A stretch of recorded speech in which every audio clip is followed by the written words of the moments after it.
The Crawling Man. I'm a children's therapist. I work with child from age 3 to age 12. I've seen all types of horror. Physical abuse, trauma from car crashes, trauma from loss of parents and more. One of the most common cases I have with children are nightmares. The parents bring their child to therapy because they've been having horrible nightmares. One of these are Sadie Nods. She's a 7-year-old little girl who's recently been through the unthinkable. Her parents had a fight and the father pulled out a gun and shot her mother dead, and then turned it on himself. She comes from a wealthy family, so none of this ended up on the news, which I'm glad for. No child deserves such a thing to happen, and then for it to be broadcasted everywhere for everyone to see. She's been staying with her grandparents on her mother's side now, and she's been having horrible nightmares. None of which is about what happened to her. What happened to her is still most likely the cause of it. That's why she comes to me. I do therapy sessions with her to make the nightmares more bearable and less scary. Over time we'll hopefully get it to the point where the nightmares gradually disappear. However, for this we're working slowly. One step at a time. Her family requested no medication, which is their choice. I personally think it would help her, but again, it's their choice. We have 2 sessions every month, one every 2 weeks. It's 21 minutes until she should be here. 10 minutes goes by and I get notified that they've arrived. I go out into the waiting room and call her in. It's just me and her. The grandparents only came in the first session we ever did. So, has it gotten any better since last time? I ask, holding the door open for her. No, it's only gotten worse. She goes over to the chair and sits, taking the Rubik's Cube off the shelf to play with. Really? I make sure to write it down. Not at all. She shakes her head no. Can you tell me how it has gotten worse? I make sure to write every word she says down. He keeps getting closer, even when my granny is in the room. Usually in her nightmare paralysis state, when the crawling man crawls toward her, he stops when her grandma runs in the room from her screaming. Can you maybe explain a bit more for me, Sadie? She's halfway completed the Rubik's Cube. He keeps coming closer even when my granny's in the room. He didn't used to. She has tears forming in her eyes. I'm scared he'll make it all the way to me. He only stops halfway now. Even if he does make it to you, he can't hurt you. It's just a dream, you know that, right, Sadie? I like to reassure her that it's not real and just a dream every chance I get. No. No, it's real. Why does no one listen to me? Nobody listens to me. This wasn't unusual for her. She usually goes on a rant about how it's not just a dream and no one listens to her when she says it. I try to make her understand that I do listen, but she's wrong. It's not real, it's a dream. But it doesn't work, it always ends like this. Now, Sadie. I am listening, I always listen to you, I'd never not listen. I'm your friend and I'm only trying to help you. I try to calm her down. Maybe we should try drawing.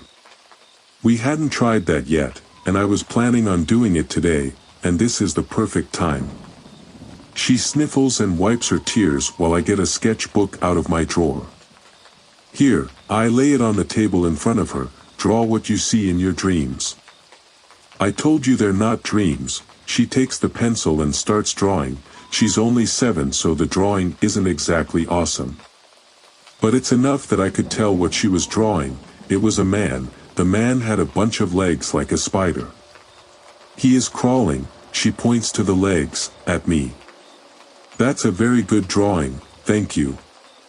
I think that maybe we should talk more about why you think this dream is real. If I can get to the bottom of why she thinks it's real, then maybe I could talk some logic until why it isn't with her. Because I've had dreams before and I know the difference, trust me I do. It doesn't seem like I'm going to get anything from her. We talked for around 23 more minutes and I ended our session. I honestly think she would benefit with some type of meditation, but her grandparents are against it. They say she's too young. I decided to take the picture she drew home with me. I don't know why. I slept all night. I didn't even wake up once. This isn't unusual. I've never been the type to stay up late, and I wake up early. I didn't have to work today. It was Friday, my day off. I decided to spend my day in bed going over some of the stuff I wrote down with my patients. I ended up doing that for hours, only taking bathroom and food breaks. At 4 p.m. I decided to take a nap. I had a strange dream. Or, you could say, nightmare. It's not uncommon with patients like Sadie that the longer I take about their nightmares, I have a few of my own. My nightmare went something like this. I woke up, and there was something in the corner. At first I thought it was clothes, but it started moving. It ended up being this man crawling towards me, and he had more than 4 legs. It honestly wasn't all that scary. I knew I was dreaming, and it never came all that close to me. My husband came home from work a couple of hours later. Me and my husband, Daniel, were laying in bed. I ended up dozing off, and I woke up to the same nightmare as before. I kept having the nightmares, and I swear, and in one the thing got a little more closer to me than last time. It's been 2 weeks since my first nightmare. I have an appointment with Sadie today. Sadie, have you still been experiencing nightmares? We were sitting across from each other, as always. She looks skittish. She's messing with her hands and shaking her leg up and down. No actually. Not since she cut herself off. Well, that's good. I think we're finally getting somewhere, don't you? I tried to get a smile out of her, but it didn't seem to be working. And no, it stopped because it told me I could get it to stop if she cut herself off again, sniffling. She seemed to be on the verge of tears. If what, Sadie? It's okay, you can tell me. I wanted her to know that she could tell me anything. I'm sorry.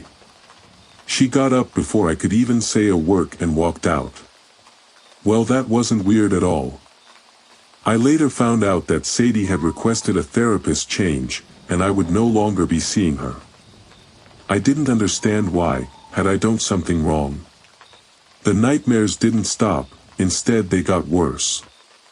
I've been taking some medicine, but nothing seems to help. The man is horrific. He has no eyes, no mouth, no nothing on his face. Even without a mouth, I can hear the moans that come from him.